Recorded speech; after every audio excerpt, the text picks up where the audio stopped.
O reajuste dos planos coletivos por adesão, em especial aqueles, por exemplo, que são feitos via Qualicorp, ficou quase na média de uns 30% do ano de 2024.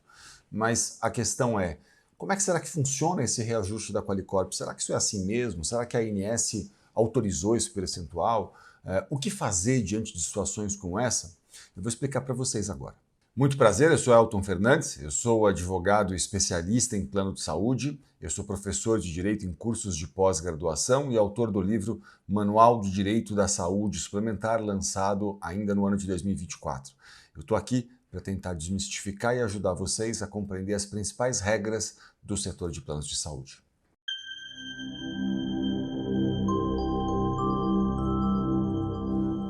Olha, esses contratos coletivos por adesão, tal como os da Qualicorp, por exemplo, têm apresentado historicamente o pior percentual de reajuste no mercado. E eu vou mostrar aqui para vocês um gráfico só para que vocês vejam aí um pouquinho daquilo que eu estou dizendo para vocês de como esses percentuais de reajuste, sobretudo nesses contratos aplicados pela Qualicorp, que é a maior administradora do mercado, têm impactado muito severamente os consumidores. Vamos lá.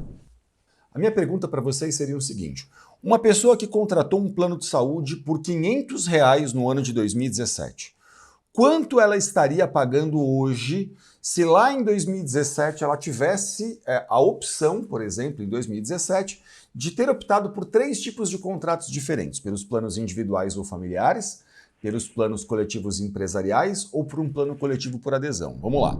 Olha esse gráfico aqui. Se a pessoa em 2017 tivesse contratado por R$ 500, hoje, só aplicando o reajuste da ANS, ela teria então, num plano individual ou familiar, o valor de R$ 810. Se fosse um plano contratado por uma empresa, um plano de saúde contratado, por exemplo, até 29 vidas, esse plano pode ser por uma MEI, por exemplo, tanto faz, ela teria um reajuste que já estaria em R$ 1.435,52. Note que já pula aqui de 810 para 1.435. Agora, nesses planos aqui da Qualicorp, por exemplo, esses planos coletivos por adesão, esse reajuste já poderia ter chego a R$ 2.334,22. Essa é a diferença em que a gente tem. Então, isso aqui, na verdade, está sendo tomado por um caso real, então de 810 num plano individual para 1.435 e 2.334 num plano coletivo por adesão.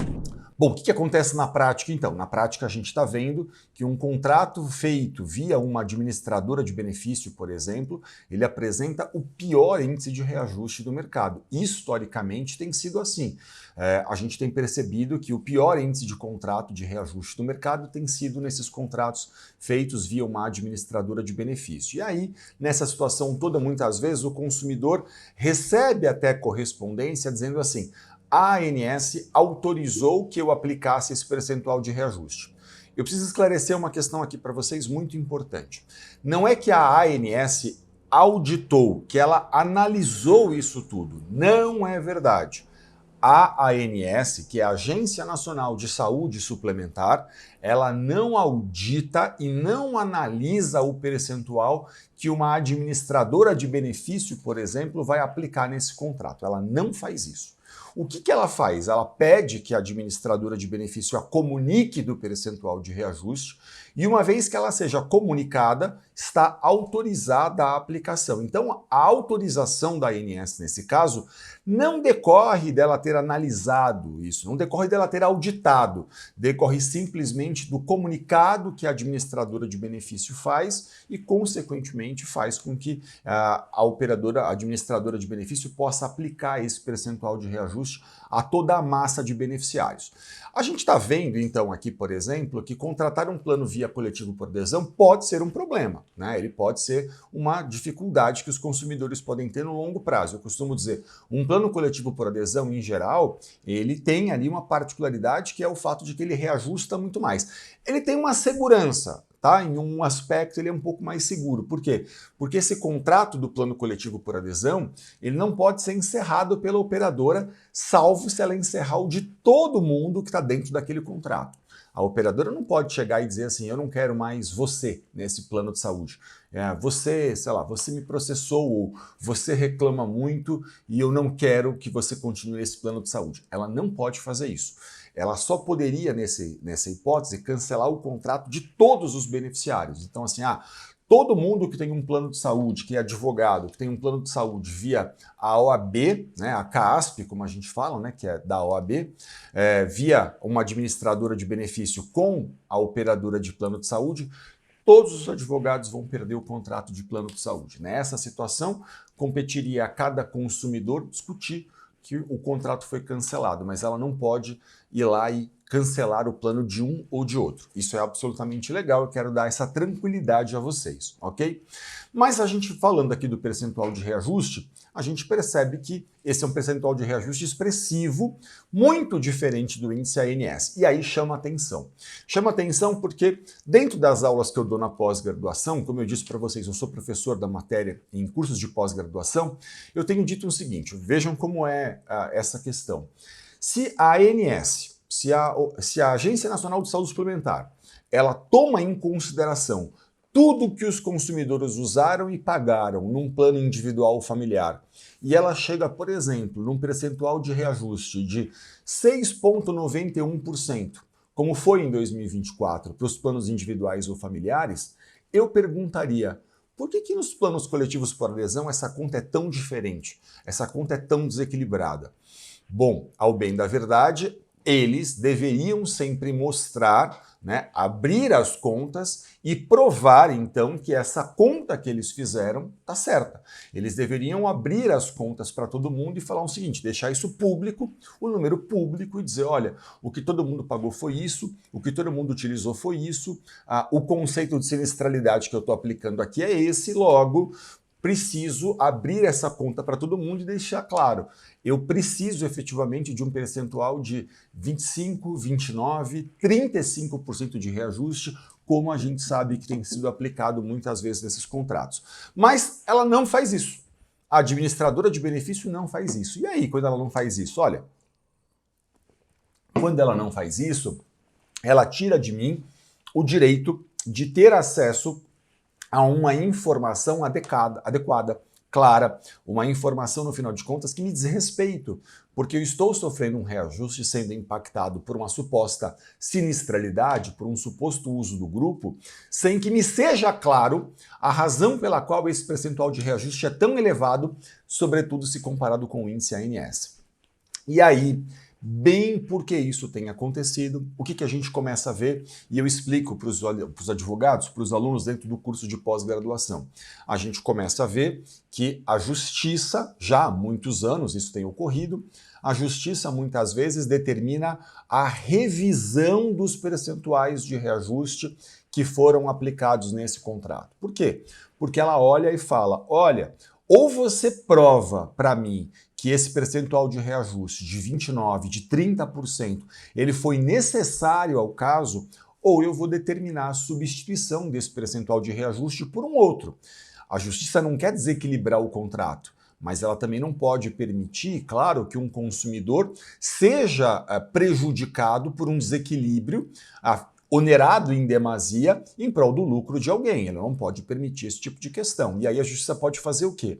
Ela pode exigir o seguinte, ou vai provar, né, que houve esse reajuste tão alto, a necessidade de aplicação de um índice como esse, ou eu vou determinar a substituição retroativa dos reajustes aplicados, com a consequente diminuição do valor e recuperação de dinheiro. Então vejam só, o que a justiça pode fazer numa situação como essa, de uma maneira, claro, que o advogado especialista da sua confiança vai ter que pegar o teu histórico de pagamentos, analisar esse histórico de pagamentos, entender didaticamente esse caso, e ele vai poder fazer o quê? Analisar o seguinte, o quanto seria possível ressarcir de valores, por exemplo, se a gente aplicasse o índice da ANS a esse contrato da Qualicorp, por exemplo, né? Quanto a gente poderia falar? Porque, por exemplo, a gente pode estar dizendo o seguinte, esse ano de 2024 foi 6,91. Se eu substituir todos os anos passados em que você tem esse contrato, por exemplo, para quanto a gente pode diminuir esse valor? Quanto a gente pode, inclusive dentro de um processo como esse, por exemplo, recuperar de dinheiro que foi pago a mais? Mas eu posso recuperar todo o período? Não. A justiça tem dito que não. Você pode rever até os percentuais de reajuste de todo o período, mas você só poderia recuperar dinheiro relativo aos últimos 3 anos de pagamento. Então você poderia rever, sei lá, 10 anos de reajuste ou mais do que isso, recalculando a mensalidade a fim de chegar aqui e diminuir o valor, mas você vai conseguir eventualmente, né, ressarcir até os últimos 3 anos. Tem decisão judicial sobre isso? Muita decisão judicial, e isso a gente trata muito mais longamente para os advogados dentro de um curso de pós-graduação, dentro de cursos específicos que a gente ministra, explicando a forma de fazer isso e as possibilidades disso acontecer. Existe uma análise técnica que tem que ser feita, estratégica, contas que devem ser feitas para entender se isso vale a pena, se não vale, possibilidades que devem ser discutidas com o consumidor a fim de prestar uma informação adequada, mas o fato é que esses percentuais de reajuste eles não podem ser aleatórios. A administradora de benefício não pode chegar em mim e falar eu vou aplicar qualquer percentual de reajuste ou eu calculei isso aqui e eu não posso abrir a conta. Ah, mas eles alegam que pela Lei Geral de Proteção de Dados eles não podem abrir essas informações.